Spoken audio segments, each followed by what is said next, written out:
من خاف مقام ربه ونهى النفس عن الهوى فإن الجنة هي المأوى. صدق الله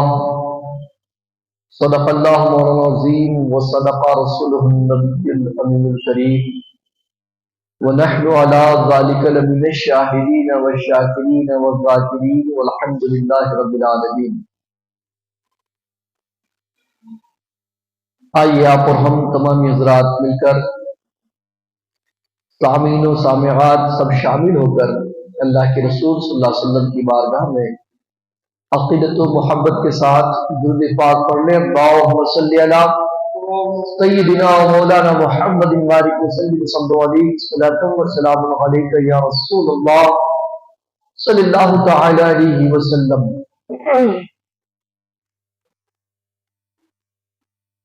اجتماعی پروگرام جو عورتوں کو جس میں شامل کیا جاتا ہے، یہ اس پروگرام کی دوسری کڑی ہے، اور آج خواتین اسلام کو ہم نے مدعو کر لیا ہے، مگر طبیعت ہماری تھوڑی سی ناساز ہے. پھر بھی ہم بھرپور کوشش کریں گے انشاءاللہ کہ وعدے کے مطابق کچھ اصلاحی گفتگو ہم جملہ سامعین و سامعات کے سامنے کریں. یہ رجب المرجب کا مقدس مہینہ ہے. آج رجب کی دوسری تاریخ ہے، اور اس مہینے کی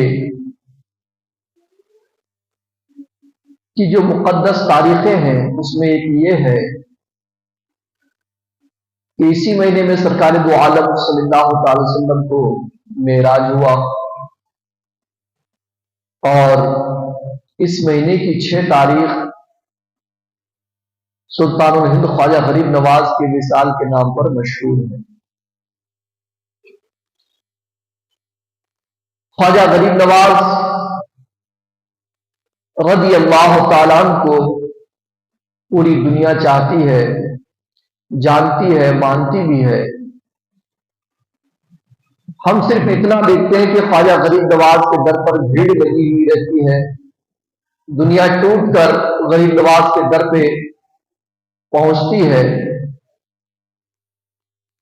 ہر مسلک و مذہب کے لوگ غریب نواز کے در پہ جاتے ہیں، ان سے فیض و برکات حاصل کرتے ہیں.